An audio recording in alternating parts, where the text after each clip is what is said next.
Good morning, Jackednnerdy fans. Jeremy here with my non-spoiler review for Transformers Rise of the Beasts.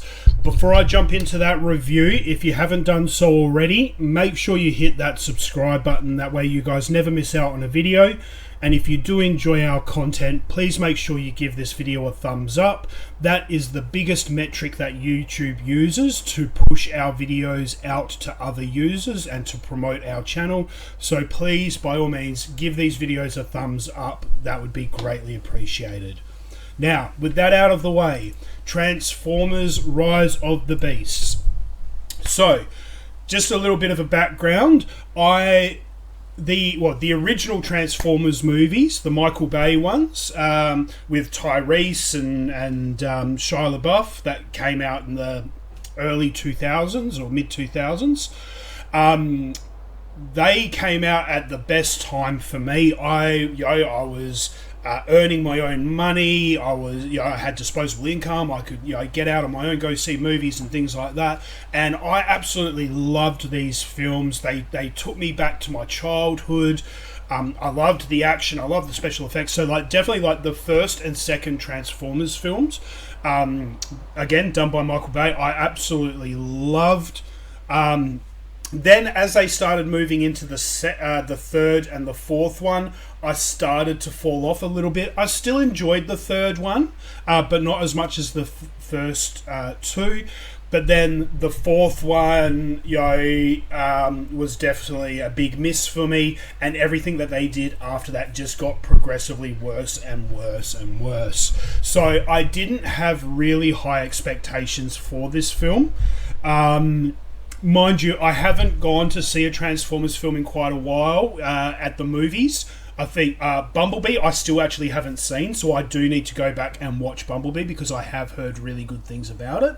But then the two Transformers movies before that, I did not go and see them at the cinemas. I waited till they came out available for digital download, and then I got them just so that I could say that I've seen them, but again, did not rank them that high. So, going into Rise of the Beasts, I did not have very high expectations for this film. However, I will let you know, I was pleasantly surprised. I did end up enjoying this movie a lot more than I thought, purely because I think what they did was they took it back to its bare basics. They didn't have 50 million different storylines and things going on. They just took it back to a very, very basic premise, in my opinion. But then threw in some really cool new characters with Optimus Primal and I can't even remember what they call themselves, but the beasts, so to speak. They had some fantastic voice talent in there with... now, hang on. Obviously, they had Michelle Yeoh, who was absolutely fantastic. They had Ron Perlman come in and do some voice acting. I love Ron Perlman. I'm a massive fan. One interesting newbie that they brought into this, they brought in Pete Davidson to voice the Autobot Mirage. And I was very skeptical of that because I'm not a big Pete Davidson fan. But he actually did do a fantastic job with Mirage, and I actually found the character very, very, very likable. And there you go. Sorry, I'm just looking up here. So Ron Perlman, I didn't know that he did a voice in it until just now. And it says here he voiced Optimus Primal, which, thinking back to when I was sitting in the movie theater, I would not have picked that out. So I was actually that's a big surprise to me, and I actually thought he was fantastic. But going back, Pete Davidson, I'm not a massive fan of Pete Davidson, but I thought he did a fantastic job in his portrayal of Mirage. Now, moving on to the more human characters, we had Anthony Ramos, play Noah, and Dominique Fishback play Elena, the two lead human characters. Look, I thought Anthony Ramos did a good job, but it wasn't the best. It wasn't the greatest. At times I did find him to be very flaky. And I can think of a handful of other actors that I think would have done just as good, if not better. Again, that's my personal opinion. I mean, he did a decent job, but I think they could have done better. Dominique, again, I think she did a good job. She did a good job. But two things about her character is, one, her portrayal of the character. She did a decent job, but again, I could probably think of a handful of other actresses who could have done just as good a job, if not better. But also, I found her character to be very unnecessary. And there are certain parts in the movie where she'll come up with something, or she'll work something out, and I just don't believe it. I do not buy it. I can't. So they make her out to be this very, for lack of a better term, very intellectual, anthropologist / archaeologist, and I just don't buy it. I really didn't buy it. I think probably the biggest problem was that they went with casting a very, very young person, but also someone who just came across as young, inexperienced, and just not worldly. I think they could have done a lot better, in the scripting of the character, because it's not entirely Dominique's fault. It's not entirely her fault. Part of it was the scripting, and the story of her character. So part of it, they could have written the character better, and they could have cast the character better. I'm sorry. So that's just my opinion. But again, it's all subjective. So so we'll move on. So I mean, like I said, the overall story is good. Like I said, they brought it back to it to a lot of basics, which I think was good, because with a story like Transformers or any type of property like this, you want to keep things very simple. The more complex you make things, the more risk you run of just overload and people getting lost and people not liking it. So I think it was really good in the sense that they brought it back to its very basics. The casting, for the most part, I think they did quite good. Few little issues there. Moving on, the special effects. So, I mean, this is why we go to these movies, is for the visual effects.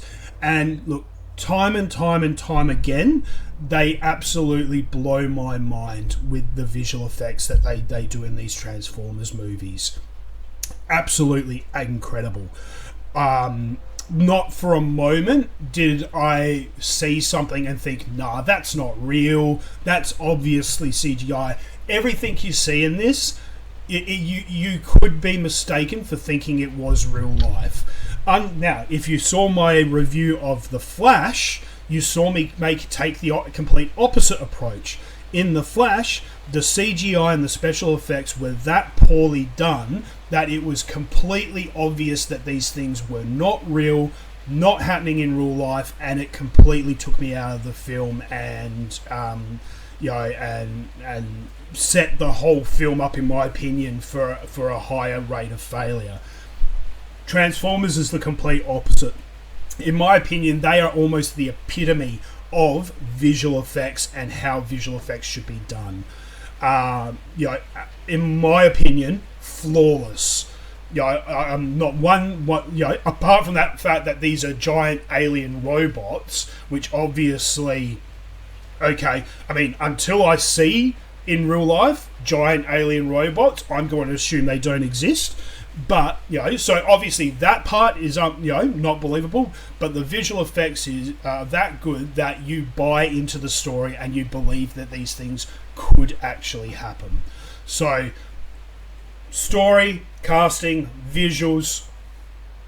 Like I said, I enjoyed this film quite immensely. Like I said, much better than the last several Transformers movies that have come out. Not as good as the original two, but still pretty damn good. So that's my opinion. At the moment, it's got an IMDB score of 6.6 out of 10, and it's got a Rotten Tomatoes score of 53%. The 53% I'd say is a bit low. I would say 66%. I'd be quite happy with that. 65, let's say 65 to 70. We'll say in the middle there, 65 to 70%. I think is a very fair score for this film. If you're looking for just some fun, action, entertainment, no-brainer, definitely worth checking out Transformers: The Rise of the Beasts. And just a heads up, do stick around for the post-credits. There is a post-credit scene, or mid-credit scene? Yeah, mid-credit scene in this film, which kind of gives you a bit of a heads up on what they might be planning to do in the future. I'm not going to give away any spoilers. I'm of two minds of this. On one side, I think it could be kind of cool if they did it right, and depending on who they cast. On the other end, I'm kind of not 100% on the idea of what they teed up. I think it could be very cheesy and really bad. But go out, check out Transformers: Rise of the Beast for yourself. Stick around for the mid-credit / post-credit scenes. Hit me up in the comment section below. Let me know what you guys, A, thought of this movie, and B, what you guys think about this setup for the future Transformers franchise. I'd be interested to know what everyone else thinks. So get out there, check out this movie, subscribe to the channel, because we got heaps more coming out over the next month, 2 months. We got some awesome movies coming out. I will be reviewing all of them. We've got TV shows, streaming. We got heaps to come. So hit that subscribe button so you don't miss any of it. And until next time, guys, stay jacked and stay nerdy.